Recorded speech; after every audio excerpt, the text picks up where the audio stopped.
Hello friends, कैसे हैं आप लोग। एक बार फिर मैं आप लोगों के लिए एक मज़ेदार कहानी लेकर आई हूँ। यह कहानी हमें सिखाती है कि ज़िंदगी में अगर कोई भी चीज़ आसानी से मिल जाती है तो उसका सुख ज़्यादा दिन नहीं टिक पाता। गुरु अपने शिष्यों को जंगल में ले जाते हैं। जंगल में घूमने के बाद गुरु और शिष्य एक हरी भरी पहाड़ी पर जाते हैं और कुछ दिन वहीं रुकने का मन बनाते हैं। शिष्यों ने देखा कि उसी पहाड़ी पर एक हिरन का झुंड भी आकर रहता है।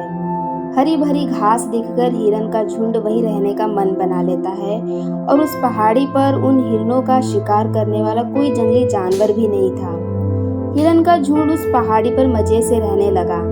लेकिन कुछ दिनों बाद झुंड के मुखिया ने अपने साथियों से वहां से चलने के लिए कहा, क्योंकि उसे डर सताने लगा था कि इस मौज भरी जिंदगी से कहीं हम सभी हिरन आलसी न हो जाए कि भविष्य में किसी परेशानी का सामना करना पड़े। लेकिन बाकी हिरन इस मौज भरी जिंदगी को छोड़ना नहीं चाहते थे। उन्होंने मुखिया से कहा कि वह वापस जंगल नहीं जाना चाहते, इसी पहाड़ी पर रहकर अपना पूरा जीवन बिताना चाहते हैं। मुखिया के समझाने के बावजूद हिरन का झुंड अपने मुखिया की बात नहीं मानते। हार करके मुखिया को अकेले ही जंगल लौटना पड़ा और पहले की तरह रहने लगा। अपने भोजन की तलाश में हिरन की झुंड का मुखिया दूर दूर तक जाता और खुद को शिकारियों से बचाए रखता। मुखिया मेहनत करके एक एक दिन गुजार रहा था और इधर बाकी हिरन मजे से पहाड़ी पर अपना जीवन व्यतीत कर रहे थे और इतने मोटे तथा आलसी हो गए थे कि वे ठीक से चल नहीं पा रहे थे। दौड़ने की बात दूर ही थी, लेकिन वो सब हिरन अपने आप को बड़ा किस्मत वाला समझ रहे थे। कुछ दिन ऐसा ही चलता रहा, लेकिन कुछ दिनों बाद वहां रह रहे भेड़ियों का मन अब ललचाने लगा था हिरन के झुंड की तंदुरुस्ती देखकर। पहले ये भेड़िए हिरन को अपना शिकार नहीं बनाते थे, क्योंकि इन्हें पकड़ना बहुत मुश्किल होता था। लेकिन अब ये भेड़िए रोज एक हिरन पकड़ते और दावत उड़ाते।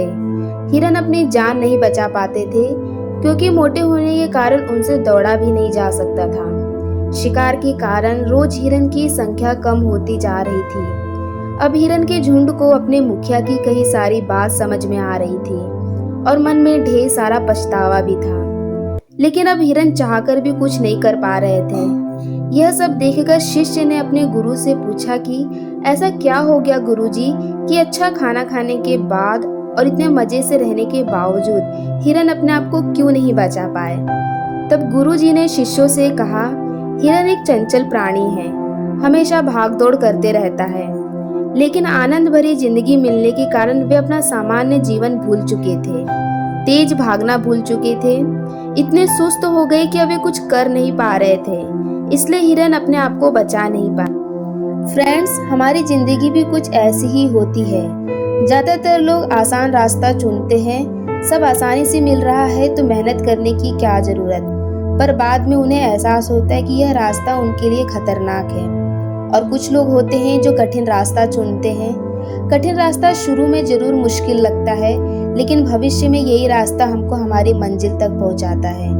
इसलिए मुश्किल रास्ते पर जाने से घबराना नहीं चाहिए। अगर आपको हमारी स्टोरी अच्छी लगे तो हमारे वीडियो को लाइक करें और अपने सभी दोस्तों को ज़्यादा से ज़्यादा शेयर करें और साथ ही हमारे चैनल को सब्सक्राइब जरूर करें।